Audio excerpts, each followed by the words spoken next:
Wah itu anak-anak muda kenal. Kalian semua suci, aku penuh dosa gitu nyanyinya Gus. Nanti saya kasih lagunya, ada tuh Gus. I'm a bad girl. Bila kau tak pernah buat dosa, silakan hinaku sepuasnya. Kalian semua suci, aku penuh dosa.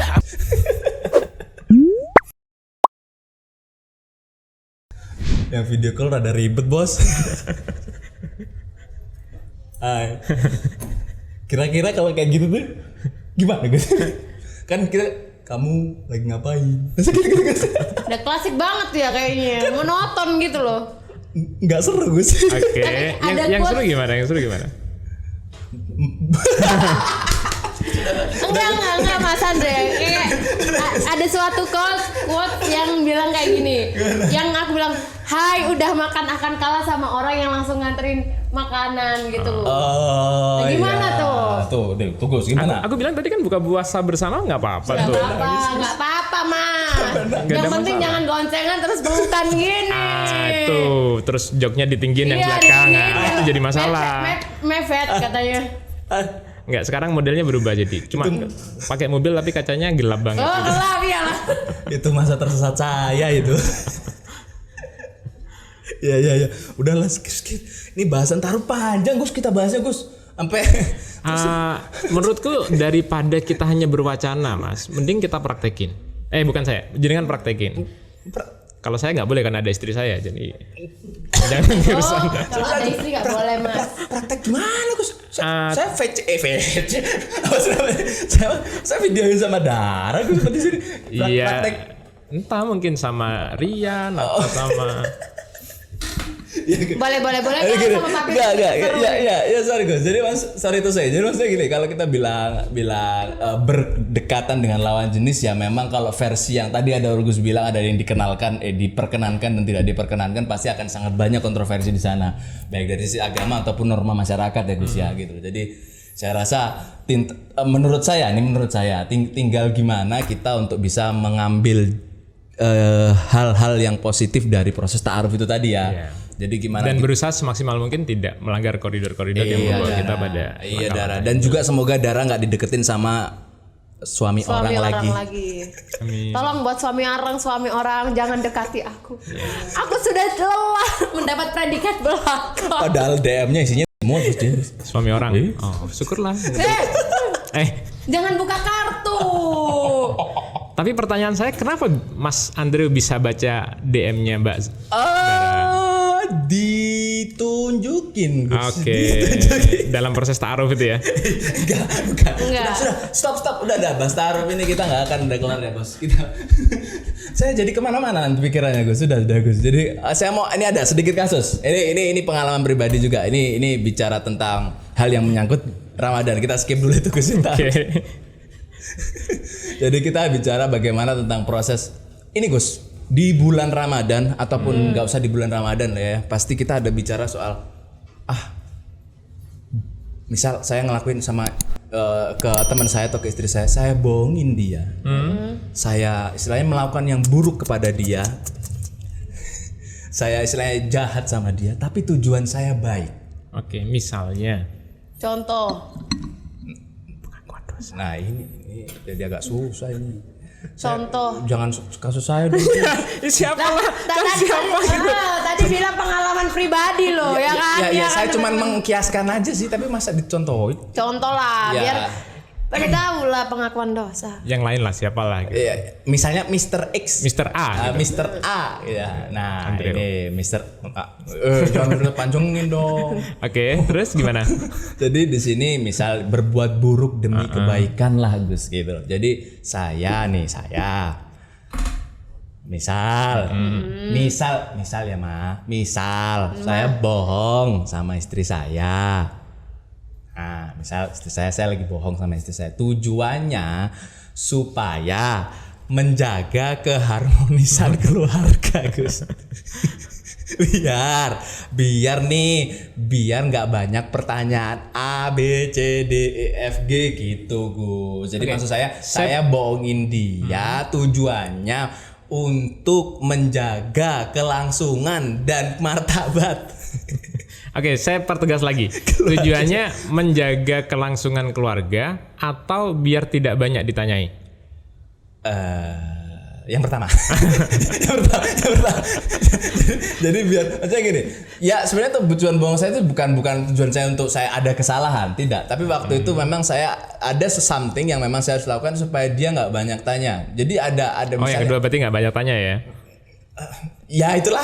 Jadi maksud saya biar nggak banyak tanya. Jadi saya terpaksa melakukan keburukan tadi supaya tidak banyak faktor-faktor selanjutnya yang menjadikan itu makin ribet gitu loh Gus. Itu gimana menurut Gus Mama? Itu kan hal yang buruk tapi tujuan saya baik. Ya? Itu gimana Gus? Menarik. Jadi terpaksa.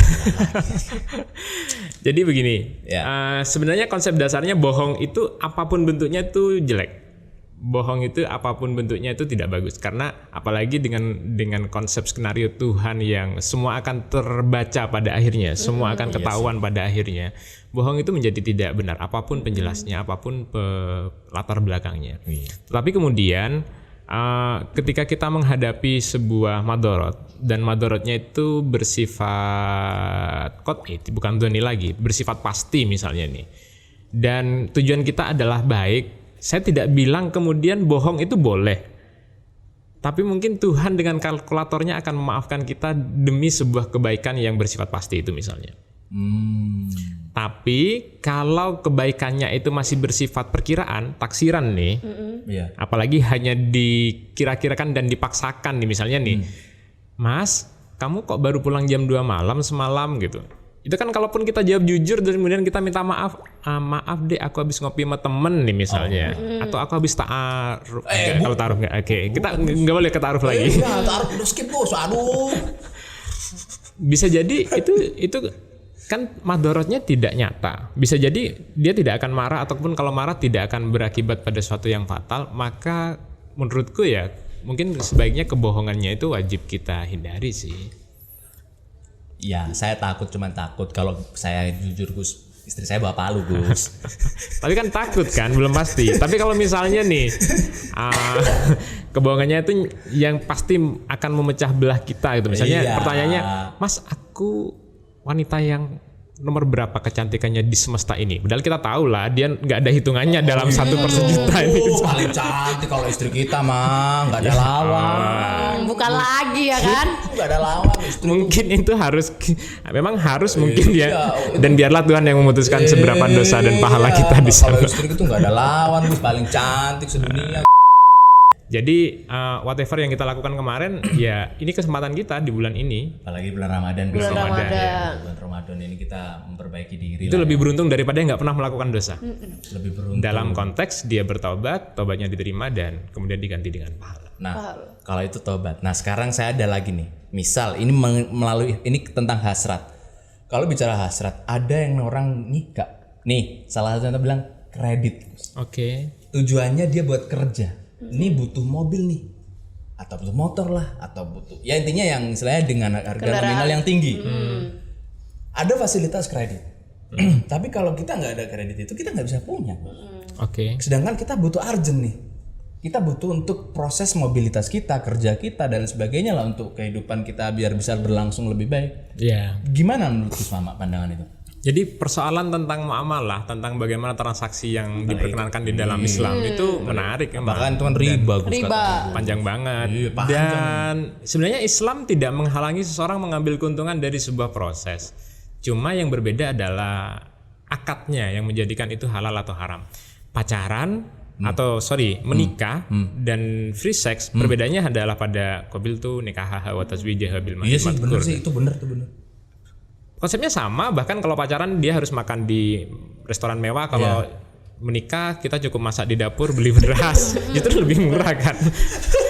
Iya benar. Prosesnya sama, endingnya sama, dan kemudian kenikmatannya juga sama. Bahkan dalam tanda kutip justru lebih besar ketika di rumah karena kita bisa curhat dengan bebas dan seterusnya. Proses mengambil untung dari sebuah transaksi itu juga diperkenankan kok di dalam Islam. Tapi memang di Indonesia itu tidak menjadi umum karena proses kredit itu umumnya melalui bank ribawi dan itu yang kemudian menghasilkan proses riba. Artinya, Mas Andre, sebenarnya solusi untuk kredit mobil dengan cara yang benar itu udah banyak banget. Mas Andre bisa hubungi banyak bank-bank yang bersyariat. Untuk kemudian atau di bank-bank umum juga ada itu produknya di bank-bank negara, BNI, Mandiri, BCA itu semua sudah punya produk syariat. Dan selama akadnya benar, maka mobil itu dan prosesnya adalah benar. Tapi kalaupun kemudian ada titik tertentu kita tidak menemukan nih, atau kadang lebih murah, ini kan masalahnya nih. Kita mau kredit. Tapi kredit yang murah itu justru adalah proses kredit riba. Bahkan itu kadang disubsidi oleh negara dalam tanda kutip ya. Ada kredit syariah dan seterusnya, kredit bergulir, gulir dan seterusnya dalam program di Pemprov Jawa Timur. Maka kalau saya ditanya seperti itu, saya bilang ya, oke, kamu boleh ambil itu. Tapi ya ada proses dosa yang harus kamu akui gitu kan. Dan jujur Mas, kalau saya ditanya nih, saya juga mengambil kadang proses-proses kayak gitu yang lebih murah seperti itu. Dan saya memilih untuk saya melakukan dosa dan saya bertobat kepada Tuhan. Mungkin itu membantu saya untuk mengurangi rasa bersalah saya. Mengambil terus habis itu tobat. Berarti karena saya sadar itu salah. Saya memilih tidak berputar-putar kemudian itu adalah dosa nih misalnya. Itu adalah nggak dosa karena aku butuh bla bla bla bla gini. Aku memilih untuk jujur aja gitu. Sama dengan aku bilang ke santriku, aku nggak bicara kalian nggak boleh pacaran gitu. Boleh lah pacaran, tapi kalian harus akui itu dosa. Maka dalam setiap surat, dalam setiap rayuan gombal yang kalian kirim itu ya astagfirullahaladzim lah setelah assalamualaikum gitu kan. Jadi assalamualaikum, astagfirullahaladzim, semoga Tuhan mengampuni kita. Gimana kabarmu sayang?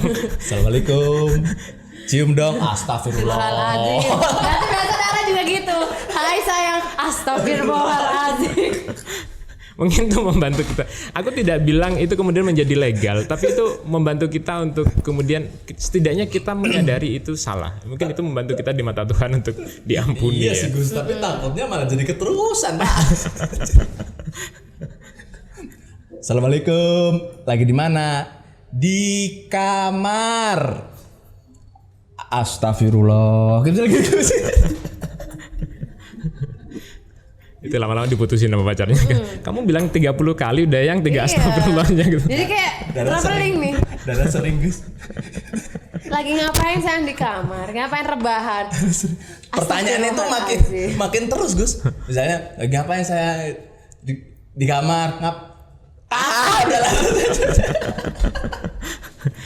Pertanyaan tuh makin detail Gus, lama-lama sampai warna-warna semua keluar Gus. Iya, sampai warna kamarnya maksudnya. Warna kamarnya itu putih gitu. Jadi setiap kali bertanya bilang astagfirullah kan nggak apa-apa Mas. Mari kita memohon ampun pada Allah Subhanahu wa taala, semoga Tuhan mengampuni kita. Warnanya apa deh gitu kan. Astagfirullahaladzim. Itu lama-lama jutek yang ditanyain ya. Ini lama-lama sampai saya hilang kendali Gus. Saya hilang kendali nih. Lama-lama dia bilangnya ngomongnya gini ya. Obat habis ya.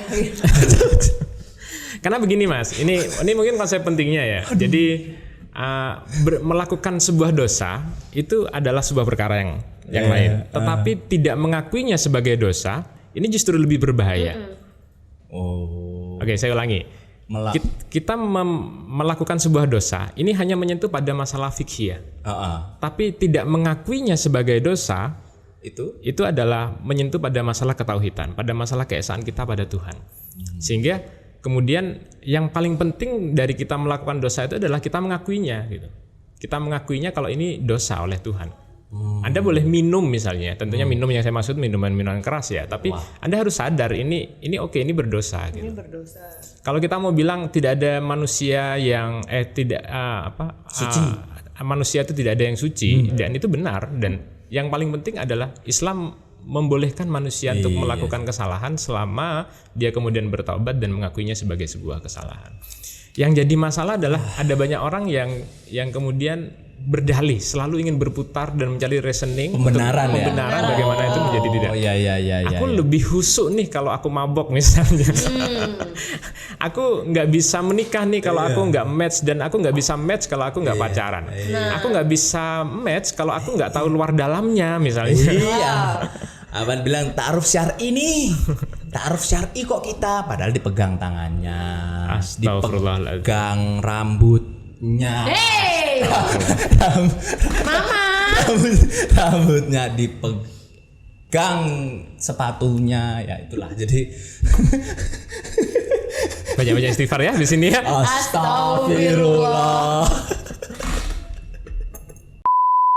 Gus, kok saya berdosa banget di sini Gus? Di tengah lagi saya Jadi ini. setidaknya kalaupun audiennya tidak mendapatkan pertobatan dari ini, setidaknya saya bisa mentaubatkan hostnya di sini. Ya, sedulur Jatim di rumah, buat teman-teman semuanya ya jangan dicontoh ya. Kalau yang buruk-buruk, ambil yang baik-baik. Bukan begitu Gus Mama. Ya, jadi di bulan Ramadan ini kita semoga lebih bisa memperbaiki diri. Amin. Amin ya Dan gitu robbal Gus Dara. Gus Dara. Cewek mas. Gus Dara. Mak Dara. Cewek. Makda. Ya. Saya rasa pencerahan istilahnya atau bilang istilahnya kata-kata dari Gus Mama ini cukup memberikan insight ya, betul? Gimana menurut Dara, gimana dari penjelasan Gus Mama tadi soal itu ta'aruf, berbuat buruk demi kebaikan? Boleh, diperbolehkan asal sesuai dengan syari. Ada reasonnya ya. Ada syarat-syarat yang tertentu. Iya, ada syarat dan ketentuan berlaku kalau dibungkus-bungkus ya. Gitu kan Gus? Ya, yang penting kita mengakuinya. Tetap kita menganggap itu dosa. Iya, tapi harus mengakui kalau itu berdosa. Masalah diulangi atau enggak? Iya, nggak tahu lagi. Itu siapa yang jawab Gus? Iya. Iya, itu agak berat. Saya nggak berani jawab dan Gus Mama pun nggak berani jawab, Dara pun nggak berani jawab. Itu kembali ke diri kita masing-masing. Apakah itu kita melakukan lagi atau tidak? Yang penting kita sudah mengakui bahwa itu sebuah kesalahan dan dosa. Betul ya Gus ya? Ya. Sebagai quote penutup mungkin ya. Jadi para teman-teman di rumah mungkin penting untuk kita ketahui. Merasa berdosa itu jauh lebih bagus daripada kita merasa sangat bersih.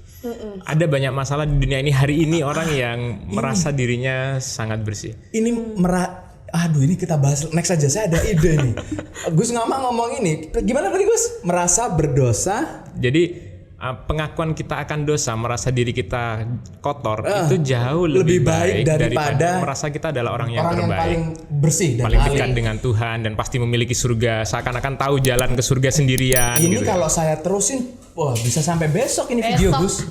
Sebenarnya ada saya mau tanyain soal itu, tapi mungkin kita next aja ya, kita atau kita pindah kopi ke sebelah, kita sambil ngobrol sambil ngopi mungkin. itu seru Gus, tapi gak akan kita bicarain next aja. Tapi itu saya rasa bahasan yang penting karena sekarang banyak orang yang pakai cover. Belum tentu. Oke, kita nggak bisa Jangan tunjuk menilai orang dari cover. Iya, Don't cover. judge. Covernya tuh semuanya gitulah ya. Tapi ternyata kelakuannya seperti titisan. ya, Dara lebih paham dan lebih berpengalaman. Iya, dan lebih juga ada beberapa orang yang aku tidak ingin bilang tapi merasa dirinya sangat benar, dan itu aku teman-teman terutama di rumah itu bahaya banget buat kita. Iya, itu karena ketika setan tidak bisa membuat kita melakukan keburukan, maka setan akan membaikkan kita dengan disuruh melakukan kebaikan dan dipuji-puji setinggi langit untuk merasa kita adalah yang terbaik. Padahal setitik kesombongan di diri kita itu yang menghalangi kita untuk menuju ke surganya Allah Subhanahu Wa Taala. Sampai ada lagunya Gus. Kalian semua suci, aku penuh dosa. Ada lagunya Gus. Siapa kalau salah? Yonglex yang nyanyi Gus. Oke, aku nggak kenal. Nggak kenal. Wah, itu anak-anak muda kenal. Kalian semua suci, aku penuh dosa. Gitu nyanyinya Gus. Nanti saya kasih lagunya. Ada tuh Gus. I'm a bad girl. Bila kau tak pernah buat dosa, silakan hinaku sepuasnya. Kalian semua suci, aku penuh dosa. Oke Gus, jadi sebelum akhirin, saya mau baca ini, ada pertanyaan dari komen. Di komen kemarin ada pertanyaan dari sedulur Jatim ke Gus Mama, yang soal puasa, itu saya tertarik nih Gus. Dia tanya gini, Gus boleh nggak cium istri waktu puasa? Istri siapa dulu?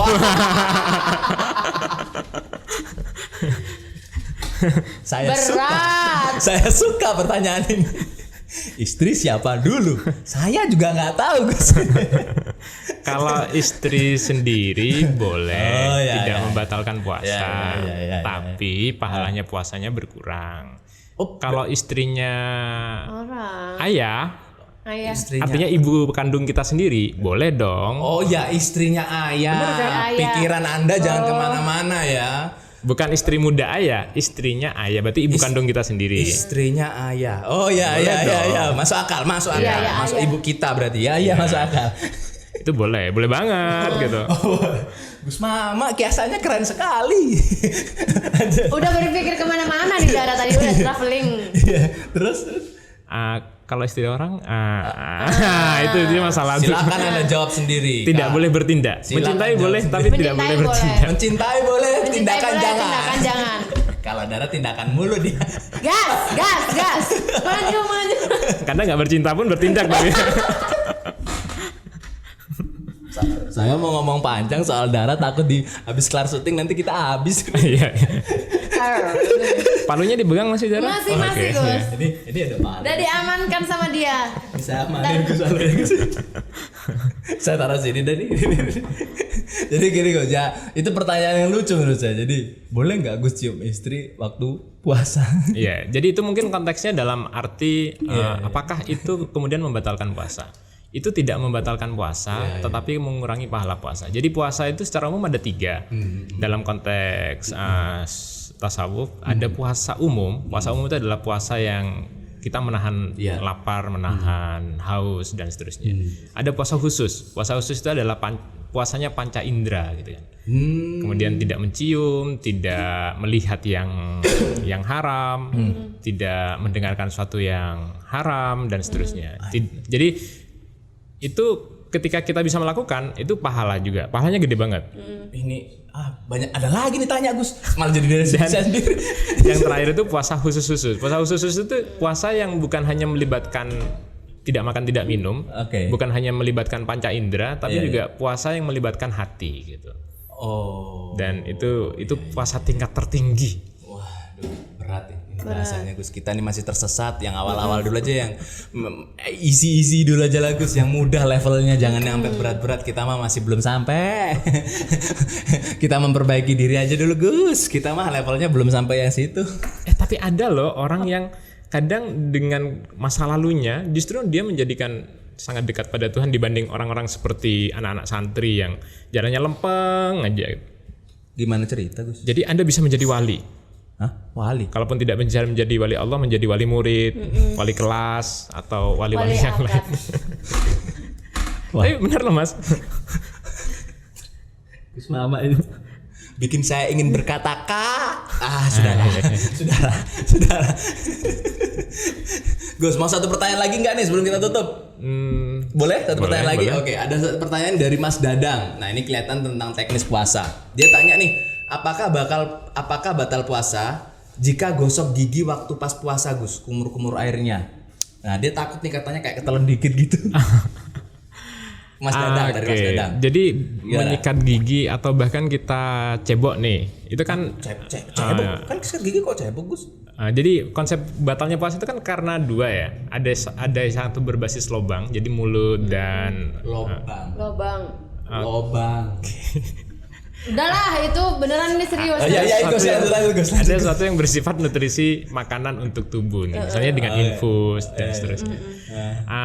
Kalau berbasis lobang itu berarti ada sesuatu yang dimasukkan Dara. Kenapa harus lari ke sana? Aku jelasin ke Dara, dimasukkan katanya gitu. Terus. Sorry Gus.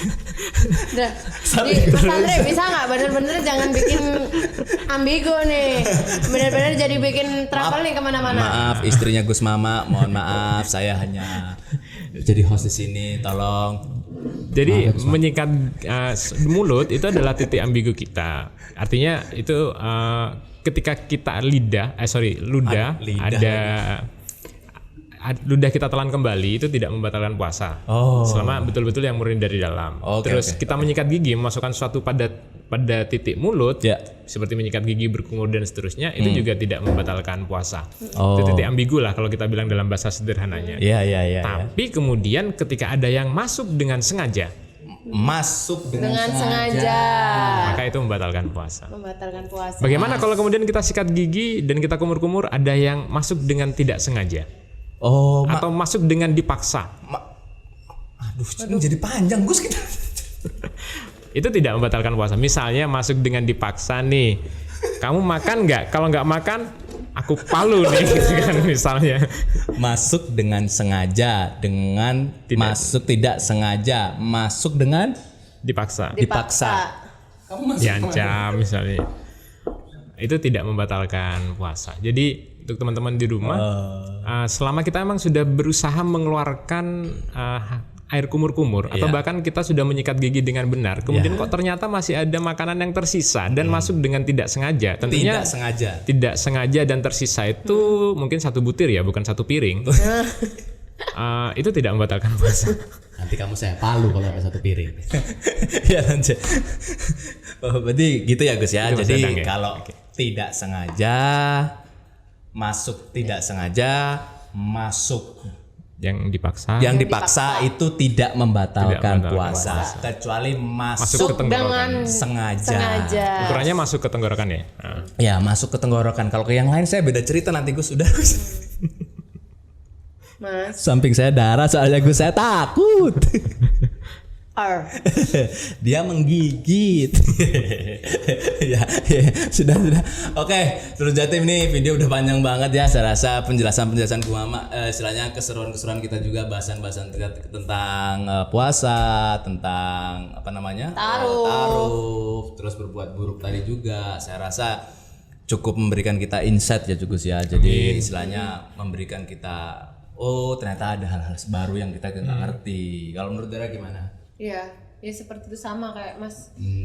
Jadi Mas semoga Andrea nanti kalau ada pertanyaan bisa chat saya langsung. Iya, Mbak Dara juga istri saya nanti bisa. Iya, iya. Semoga Dara juga nanti kedepannya nggak dideketin sama Andrea. suami orang maksud saya. iya, Suami orang. Oke, thank you Gus Mama sudah datang ke studio Golkar Jatim TV. Thank you Dara yang udah nemenin juga. Sama-sama.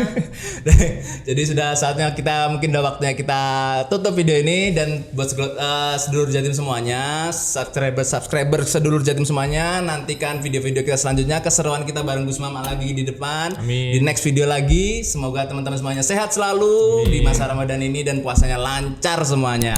Amin. Amin. Akhir kata saya Andre. Saya Dara. Gus Mama. Sampai ketemu di video selanjutnya. Bye bye. Assalamualaikum.